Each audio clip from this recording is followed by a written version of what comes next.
Hi, my name's Justin from Cornerstone Christian Fellowship. I'm Olivia Naum. And both of us worked on the Acts 2:42 pieces that are hanging up at Parkerford that were part of the sermon series that Tim is preaching on this month. And we just wanted to share a little bit about those pieces and kind of the process we went through. So, yeah. Justin, can you talk a little bit about things that you felt were important to include in these pieces? Mm-hmm. Yeah, when I was talking to Mr. Deering, to Timothy, he told me kind of some of the structure that he wanted in it, and I got a picture in my head right away. And some of the things that might not be so obvious in the pieces are that of the living creatures that are in each of the four. Living creatures can be found in Revelation and Ezekiel, and they're always around God's glory one way or another, and just thinking about how the church should be always around God's glory as well, and that as we interact with each other, all of those things, whether it be the word or fellowship or ordinances or prayer, are an act of worship in that. So as you see those four living creatures, that's kind of where my mind went symbolically as far as bringing a framework of worship to that as well. And one of the other interesting things about the pieces is there's a colored ribbon, different colored ribbon. This is CMYK, which for all you graphic nerds is a color theory. And basically you can get any kind of color out of those four colors, out of cyan, magenta, yellow, and key or black. The thought behind that, the symbolism, is that the church life is dynamic. It is not stagnant. So you might have lulls of like monochromatic seasons, but then you might have, you know, heights of very vibrant seasons as well. And with all of those different elements mixing in with each of the pieces, that the church is meant to be dynamic and not necessarily stagnant. So, yeah. So my part in the project, Justin really provided more of a framework and some big picture ideas, and I had to kind of come up with a plan of how to actually put these things together, more of the pragmatic end and the technique end.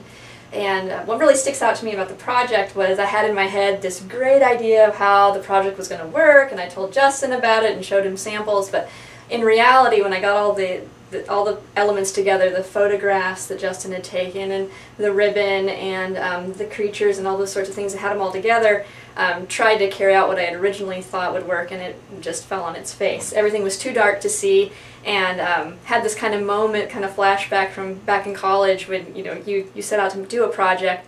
It doesn't go the way that you think it's going to go, and that can equal an F, or something, some reproof, or from like in a peer kind of critique situation. So I had that moment, that little flash, and then just the relief of knowing that I was making this for brothers and sisters, for you guys there at Parkerford, and that God was doing something, and it didn't have to be my idea. So kind of went back to the drawing board, used some of the elements of what I had originally thought, and then started implementing some white paint.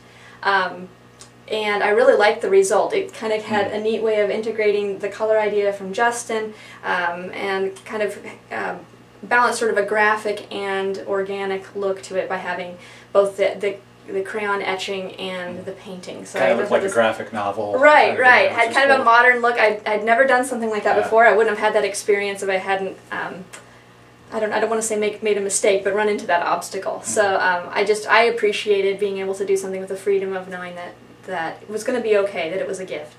A funny result of that was after my husband saw the pieces all together, he pointed out that it looked as though the paint was like a cloud, or like almost like the Spirit moving through all four of the pieces. And Justin took a look at it, showed it to some people, and they said the same thing. They all saw this like white cloud kind of moving through the four pieces. And what's neat about that is that was not planned at all. I worked on the painting with each piece individually and never lined them up to make that happen. And so it's kind of a neat thing that neither Justin nor I noticed in the moment, and wouldn't have happened if my original plan had worked out the way I'd thought. So that's another thing I think is kind of cool about God moving in something for the church. So even though we were looking at the detail of it and everything, we didn't necessarily at the time see the big picture, and other people actually showed us something about the piece we made that it was kind of mysterious to us. So that was kind of cool.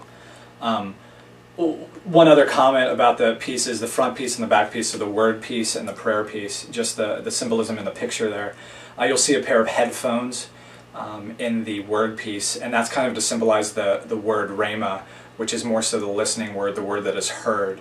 And then you also have the Bible there, you have the scripture there, which is the Logos word. So in that word piece, you have both of those kind of ways that God is communicating to us through the Logos and then also through the Rhema. And you can ask Josh or Tim if you have questions about those Greek words and everything, but that was kind of a neat thing that came out of that.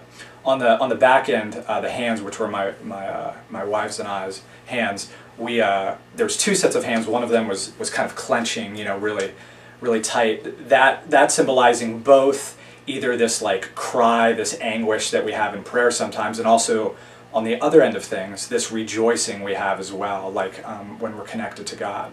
The hands up top were more in the receiving position.